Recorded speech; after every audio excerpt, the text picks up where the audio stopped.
Hello दोस्तों, एक बहुत ही फेमस वेब सीरीज आपने जरूर देखी होगी, मनी हाइस्ट। अगर देखी नहीं होगी तो भाई सुना जरूर होगा इसके बारे में। इसमें एक होते हैं प्रोफेसर साहब, क्या प्लानिंग करते हैं भाई, पूरे बैंक को मतलब बैंक से नोट छापते हैं और उसको लूट लेते हैं। बहुत ही शानदार वेब सीरीज है, आप जरूर देखना, नेटफ्लिक्स पे अवेलेबल है।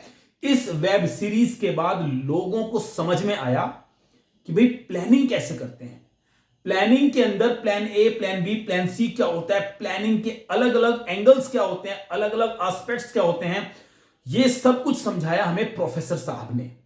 और लेकिन प्रोफेसर साहब तो भाई एक छोटी सी एक टीम को लीड कर रहे थे, लेकिन जब देश की बात आती है तो हमें एक बहुत बड़ी टीम की जरूरत पड़ती है। अगर देश की प्लानिंग करनी है तो उसके लिए बहुत बड़ी टीम, यानी कि आप कह सकते हैं कि एक इंस्टीट्यूशन की जरूरत पड़ती है, एक प्रॉपर एक ऑर्गेनाइजेशन आपके पास होनी चाहिए।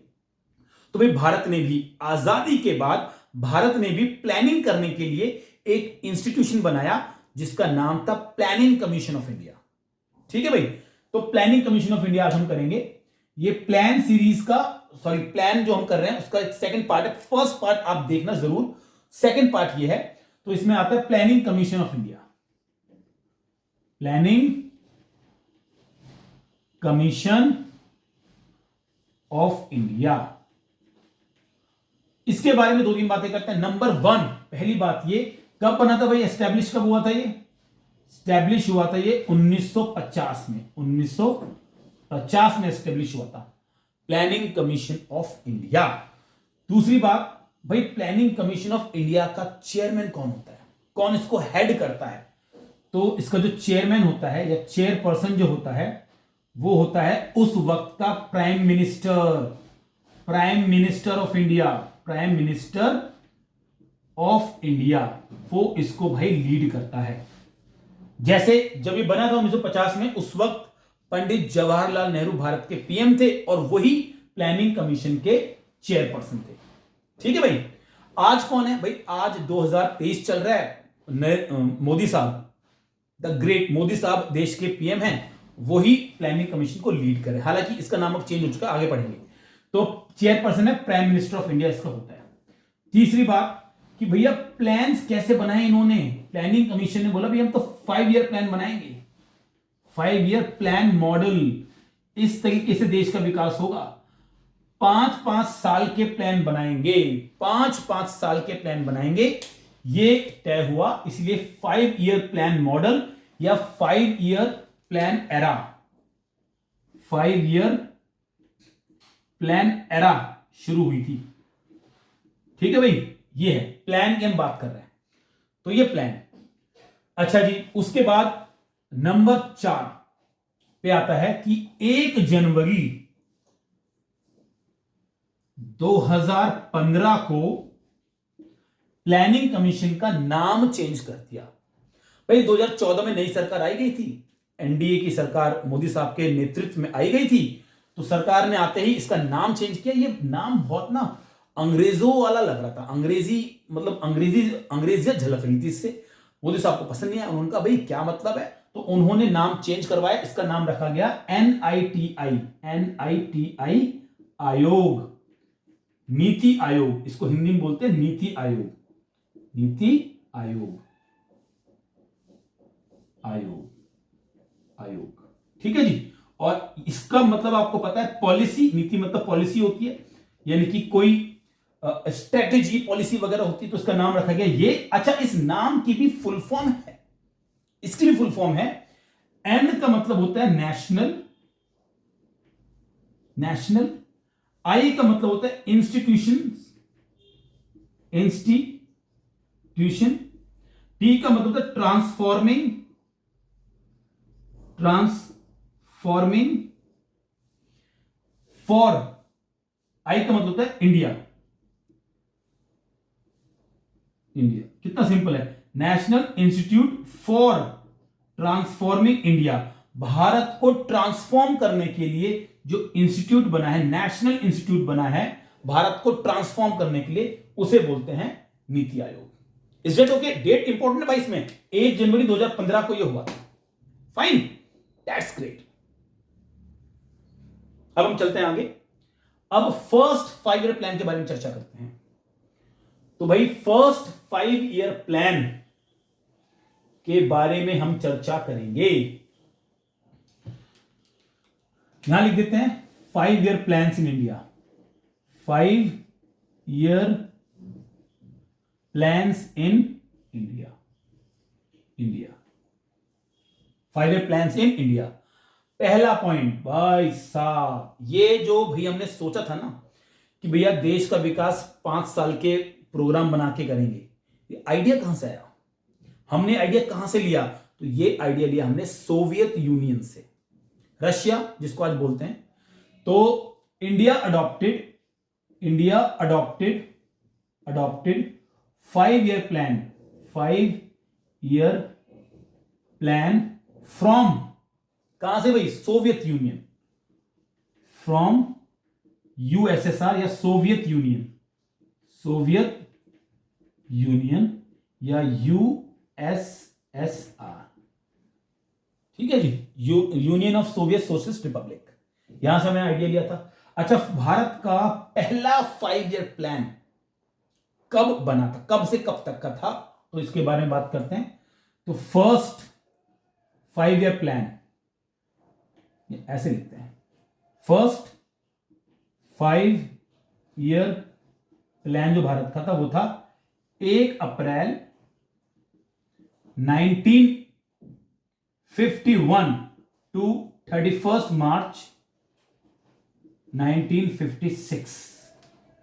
ये डेट बहुत इंपॉर्टेंट है भाई, 1 अप्रैल। और भारत जो भारत का जो ईयर है, फाइनेंशियल ईयर, वो 1 अप्रैल से शुरू होता है, 1 अप्रैल से 31 मार्च। तो इस कि ये जो पीरियड था वो था फर्स्ट 5 ईयर प्लान का। और ये बेस्ड किस पे था? ये था एग्रीकल्चर पे बेस्ड ऑन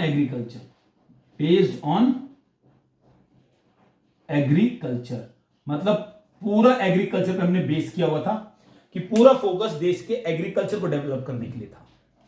ठीक है भाई, चलिए सेकंड 5 ईयर प्लान की बात करते हैं। Second 5 year plan, 5 year plan जो है हमारा भाई, वो है हमारा 1 अप्रैल 1956 टू 31 मार्च 1961। 5 साल हो गए ना भाई, 5 साल का प्लान था ना, तो 56 से 61 ये हमारा हो गया है। और ये किस पे बेस्ड था भाई? ये था एग्रीकल्चर पे, सॉरी एग्रीकल्चर तो हो गया, इंडस्ट्री पे बेस्ड था ये, based on industry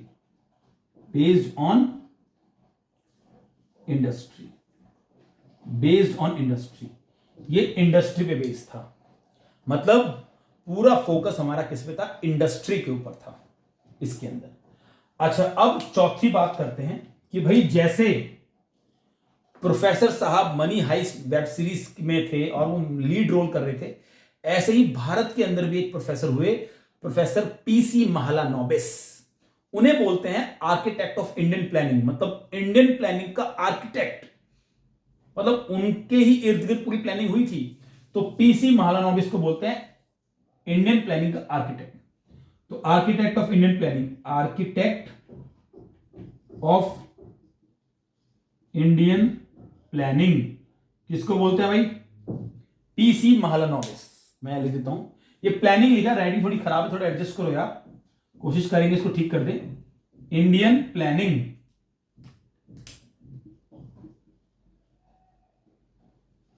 PC Mahalanobis लिख देते हैं, P.C.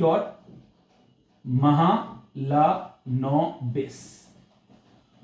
कोई बड़े फेमस बंदे थे ये, पीसी महालानोबिस, प्रशांत चंद्र महालानोबिस। ये थे बंगाल से बिलोंग करते थे और इन्होंने पूरे वर्ल्ड के इकोनॉमिस्ट को जो है मोबिलाइज किया, इकट्ठा किया और प्लानिंग की रूपरेखा, ब्लूप्रिंट इन्होंने तैयार किया, इसलिए इनको बोलते हैं ये। ठीक है, 5 ईयर प्लान्स इन इंडिया हमारा टॉपिक हमारे यहां खत्म होता है। अब आगे चलते हैं। आगे अगर हम बात करें तो हम बात करेंगे कि भैया ऑब्जेक्टिव क्या थे इन 5 ईयर प्लान के, goals of 5 year plan. 5 year plan क्यों बनाए गए थे, इनसे हम क्या अचीव करना चाहते थे। ठीक है, इसके बारे में चर्चा करेंगे। तो ये हमने इसको मिटा दिया है भाई, वीडियो पॉज कर करके आप लिख सकते हो अगर आपको लिखना है तो गोल्स ऑफ 5 ईयर प्लान हम ये करने वाले हैं। टॉपिक है हमारा गोल्स ऑफ 5 ईयर प्लान।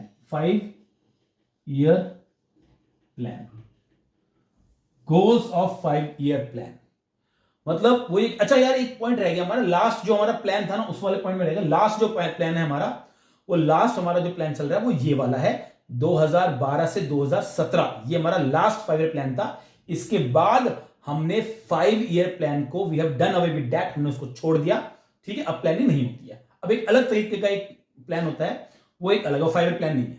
ठीक है, तो ये गोल्स ऑफ 5 ईयर प्लान हम कर रहे हैं। तो 5 ईयर प्लान का गोल क्या था, ऑब्जेक्टिव क्या था, ये 5-5 साल के जो हम प्लान बना रहे हैं इनसे हम अचीव क्या करना चाहते हैं। हर 5 साल आप प्लान बना रहे हो, हर 5 साल प्लान के अलग अलग जो है मोटिव हैं, इससे आप बड़ा क्या अचीव करना चाहते हो, उसे बोलते हैं गोल्स ऑफ 5 ईयर प्लान। तो भाई 4 गोल हमें अचीव करने थे, 1 2 3 4, 4 गोल हम अचीव करना चाहते थे उन 5 ईयर प्लान के की सहायता से। तो पहला था आपका ग्रोथ, दूसरा था मॉडर्नाइजेशन, ग्रोथ मॉडर्नाइजेशन, इक्विटी या इक्विटेबल डिस्ट्रीब्यूशन और सेल्फ सफिशिएंसी या self reliance, RELIANCE, self reliance लिखा है। एक एक करके इनको समझते हैं कि भैया है क्या चीज। तो सबसे पहला जो पॉइंट है, मतलब ये 4 चीजें हमें अचीव करनी थी छोटे छोटे 5 ईयर प्लान की सहायता से। तो सबसे पहला जो पॉइंट आता है वो आता है ग्रोथ का। भाई ग्रोथ के मामले में आपको मैं समझाता हूं, ग्रोथ क्या होती है, देश की ग्रोथ क्या होती है। देश की ग्रोथ ये होती है कि आपकी जो कैपेसिटी है गुड्स एंड सर्विसेज को प्रोड्यूस करने की, वो बढ़ जाए। कैपेसिटी बढ़ाने की बात कर रहा है, गुड्स एंड सर्विसेज बढ़ाने की बात नहीं कर रहा, कैपेसिटी बढ़े आपकी। जैसे आप खाना खाते हो ना, तो आपकी खुराक बढ़ जाए, खाना खाने की जो शक्ति है वो ज्यादा हो जाए। तो इसमें हम क्या करते हैं, इंक्रीज करते हैं capacity of producing goods and services. तो इंक्रीज करते हैं, increase the capacity to produce goods and services, to produce goods and services की करने की कैपेसिटी बढ़ जाए। पहला पॉइंट ये हो गया। दूसरा पॉइंट, भाई नापेंगे कैसे इसको, ग्रोथ को नापेंगे कैसे, जीडीपी से नापते हैं। GDP measures the growth. कौन नापता है ग्रोथ को, जीडीपी नापती है। अच्छा जीडीपी क्या होती है, जीडीपी का मतलब ये होता है कि एक देश के अंदर एक समय के अंदर कितने ज्यादा गुड्स एंड सर्विसेज प्रोड्यूस हो रहे हैं, उसे जीडीपी बोलते हैं। तो जीडीपी क्या है, जीडीपी ग्रॉस डोमेस्टिक प्रोडक्ट बोलते हैं इसको, ग्रॉस डोमेस्टिक प्रोडक्ट बोलते हैं इसको, ग्रॉस डोमेस्टिक प्रोडक्ट जीडीपी बोलते हैं इसको।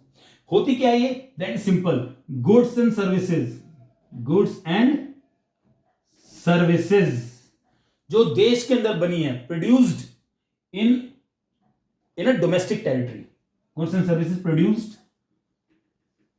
प्रोड्यूस्ड इन इंडिया या इन एन इकोनॉमी, एक देश के अंदर कितनी गुड्स एंड सर्विसेज बनी है उसको जीडीपी बोलते हैं। Very simple. उसके बाद भाई अब ये बात कही जाती है कि भाई अलग अलग देश जो हैं उनके यहां जीडीपी का अलग अलग सिस्टम है।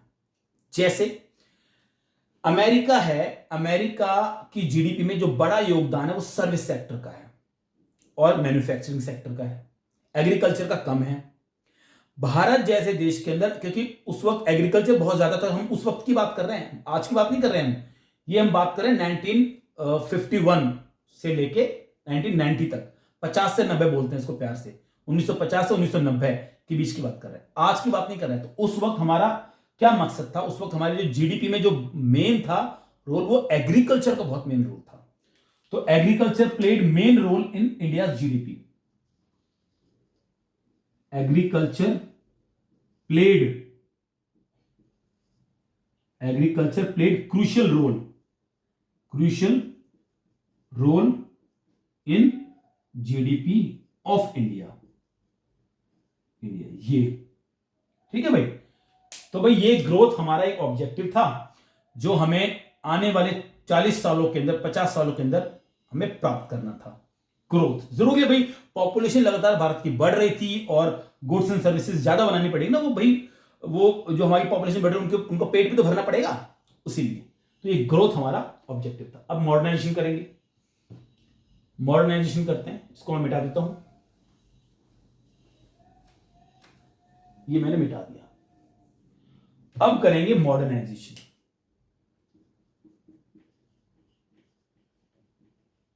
मॉडर्नाइजेशन भाई बहुत जरूरी था, मॉडर्नाइजेशन, आधुनिकरण बोलते हैं इसको, आधुनिकरण।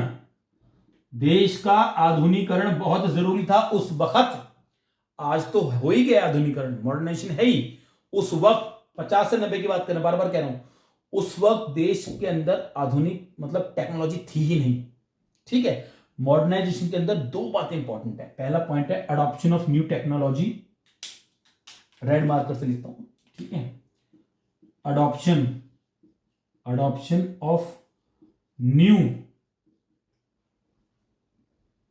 टेक्नोलॉजी, और दूसरा जो इसका पॉइंट है वो है change in social outlook, change in social outlook. ये दो पॉइंट बहुत इंपॉर्टेंट है। सबसे पहले बात करते हैं अडॉप्शन ऑफ न्यू टेक्नोलॉजी। भाई भारत नया नया आजाद हुआ था, अंग्रेज अभी तो गए भारत से, मतलब 1947 की रेफरेंस में बात कर रहा हूं, 1950 अभी चल रहा है, 50-51 चल रहा है, प्लानिंग देश के अंदर हो रही है।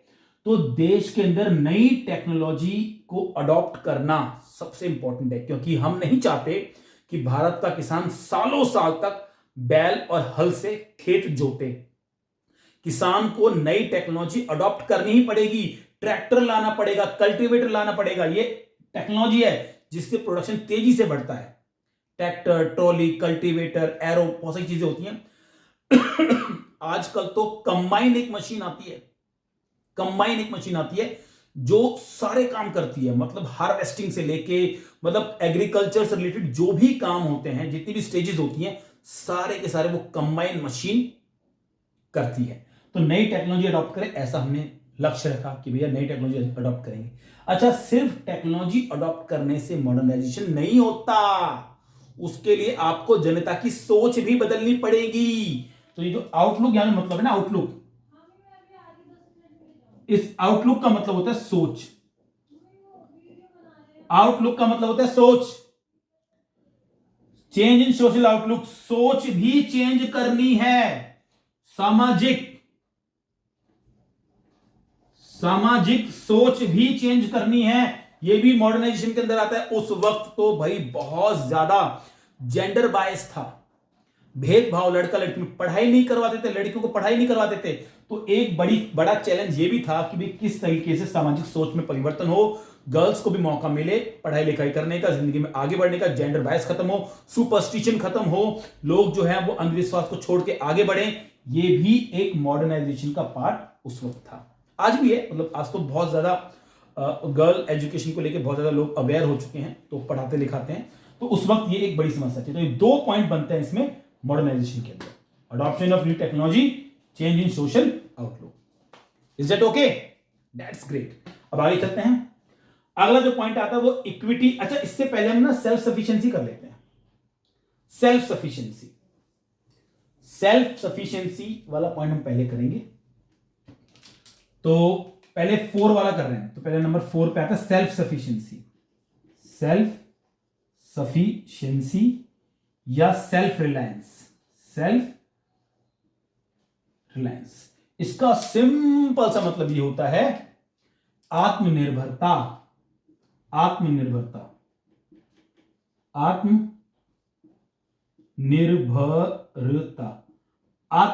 इसको बोलते हैं। भाई देखो हैरानी की बात, ये निर्भरता लिखा भाई, खुद पे डिपेंडेंट होना, सेल्फ रिलायंस मतलब भरोसा, खुद पे भरोसा, खुद पे डिपेंडेंट होना, आत्मनिर्भरता इसको बोलते हैं। भाई उस वक्त क्योंकि भारत नया नया आजाद हुआ था इसलिए, लेकिन फिर भी देखो पॉपुलेशन भारत की बहुत ज्यादा थी उस वक्त भी, और फूड, एग्रीकल्चर देश होते हुए फूड इंपोर्ट करना पड़ता था हमको। अमेरिका से फूड इंपोर्ट करते थे, बताओ, अमेरिका से गेहूं आते थे, कोई बात है ये?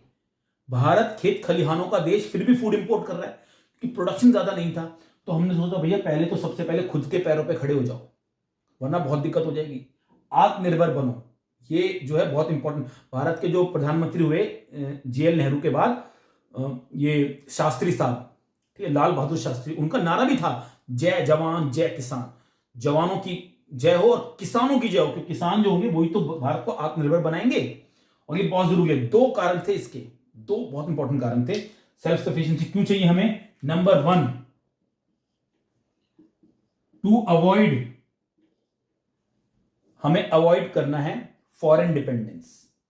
फॉरेन डिपेंडेंस हमें अवॉइड करना है, फॉरेन डिपेंडेंस, डिपेंडेंस, विदेशों पे जो हमारी निर्भरता है उसको खत्म करना है भैया, उसको अवॉइड करना है। मैंने बताया ना, हम इंपोर्ट करते थे अमेरिका से गेहूं, बताओ हम इंपोर्ट करें, एग्रीकल्चर गुड इंपोर्ट करें, मशीन तो वैसे इंपोर्ट करते थे, कैपिटल गुड तो वैसे इंपोर्ट करते थे। तो एक तो ये करना है। दूसरा पॉइंट है, पहला पॉइंट ये हो गया, दूसरा पॉइंट हो गया to avoid foreign interference, foreign interference. भाई दखलंदाजी बहुत करते थे विदेशी लोग। भाई हम उनसे, चलो मान लो गेहूं ले रहे हैं, हम गेहूं इंपोर्ट कर रहे हैं, गेहूं इंपोर्ट करते उसका पैसा दे रहे हैं भाई, फ्री में थोड़ी इंपोर्ट कर रहे हैं, पर फिर भी भाई वो इंटरफेयर करते थे बहुत ज्यादा। मतलब भारत के अंदरूनी मामले में अपनी टांग घुसानी है हमारी। अगर पाकिस्तान से कोई खटपट चल रही, लड़ाई चल रही, तो अमेरिका आके कहता था भैया लड़ाई बंद करो, दबाव डाल रहा है। क्यों? क्योंकि भैया हम वहां से गेहूं इंपोर्ट कर रहे हैं, एक नेचुरल दबाव सिर पे होता ही है। तो ये फॉरेन इंटरफेरेंस को अवॉइड करना भी जरूरी है। इसलिए भी अपने पैरों पे खड़े हो जाओ, ताकि दूसरा आप पे कोई उंगली ना उठा सके, आपको दबा ना सके। Is that okay? एक ये पॉइंट था। एक पॉइंट और करते हैं, एक पॉइंट और था इसका, to save foreign exchange, to save foreign exchange. Foreign exchange का मतलब होता है विदेशी मुद्रा, विदेशी मुद्रा। भाई विदेशी मुद्रा भी तो हमें, एक्सचेंज भी तो सेव करना है भाई। जितना ज्यादा हम इंपोर्ट करेंगे, हमें विदेशी मुद्रा को पे करना पड़ेगा ना। जो विदेशी मुद्रा है, फॉरेन एक्सचेंज बहुत कीमती है भाई, उससे हम और अच्छी चीजें इंपोर्ट कर सकते हैं।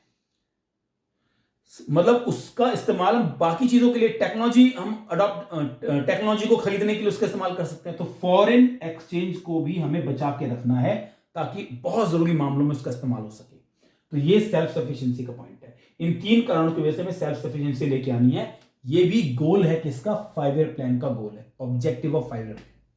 ठीक है, एक इसमें यहां पे ऑब्जेक्टिव और लिख लो यार, objective of 5 year plan, of 5 year plan, 5 year plan के ऑब्जेक्टिव। ठीक है भाई, दैट्स ग्रेट। अब चलते हैं आगे। लास्ट पॉइंट रह गया हमारा इक्विटी और इक्विटेबल डिस्ट्रीब्यूशन, इसको और कर लेते हैं, दैट इज द एंड। चलिए जी, ये हमने यहां से मिटा दिया, और अब हम कर रहे हैं थर्ड पॉइंट, इक्विटी या इक्विटेबल डिस्ट्रीब्यूशन, इक्विटेबल डिस्ट्रीब्यूशन। भाई इसका सिंपल सा मतलब है, आप जानते हैं भारत में रिच और पुअर के बीच में, रिच और पुअर के बीच में गैप बहुत ज्यादा था। गैप, जो गैप है रिच और पुअर के बीच में, जो गैप है वो बहुत ज्यादा उस वक्त था, आज भी है, तो खैर आज भी बहुत ज्यादा गैप है, लेकिन हम बात उस वक्त की कर रहे हैं, 1950 से 1990 के पीरियड की बात कर रहे हैं। इस गैप को कम करना है, वरना रिच लोग पुअर लोग को खा जाएंगे, पुअर लोग बेचारे कुछ कर ही नहीं पाएंगे। तो इक्विटेबल इक्विटी या इक्विटेबल डिस्ट्रीब्यूशन का मतलब है कि गैप को कम करना है, मतलब कि जो पुअर लोग हैं उन्हें मिनिमम, जो उनकी जो मिनिमम बेसिक नीड है वो मिलनी ही मिलनी चाहिए। तो providing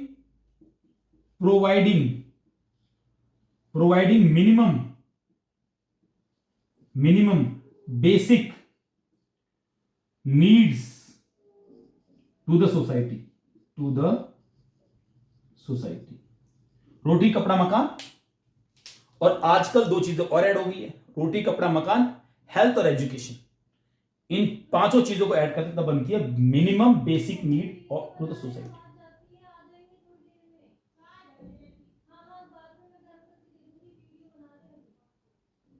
providing minimum basic need of the society, society की मिनिमम बेसिक नीड को पूरा करने के लिए, providing minimum basic need of the society को पूरा करने के लिए आपको इक्विटी करनी बहुत ही जरूरी है। ये एक लक्ष्य रखा गया, रिच और पुअर के बीच का गैप कम करना है, रिच और पुअर के बीच गैप कम करना है, इक्विटी है। इसका मतलब ये नहीं है कि आप रिच और पुअर को बराबर कर दो, बराबर नहीं करना है।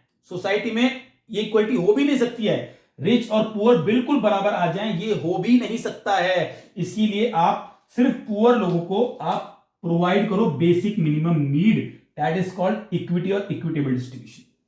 डिफरेंस है, यहां पे हम इक्वल डिस्ट्रीब्यूशन की बात नहीं कर रहे हैं, इक्विटेबल और इक्विटेबल की बात कर रहे हैं, इक्वल डिस्ट्रीब्यूशन नहीं है। इक्वल डिस्ट्रीब्यूशन में होता है दोनों में बराबर ही हो। आई होप आपको समझ में आया। इक्वल डिस्ट्रीब्यूशन नहीं करना है भैया, हमें इक्विटी करनी है, ये वाला पॉइंट है। ठीक है जी, चलिए जी। तो यहां पे हमारे जो goal of 5 plan, growth, modernisation, equity और सेल्फ रिलायंस यहां पे खत्म होता है। इसी के साथ इस वीडियो का भी अंत होता है। भाई कोई सजेशन देना हो तो आप कमेंट बॉक्स में बता सकते हैं। वीडियो अगर आपको पसंद आई है तो भाई लाइक कर दीजिए, चैनल को सब्सक्राइब कर दीजिए। थैंक यू सो मच, नमस्ते।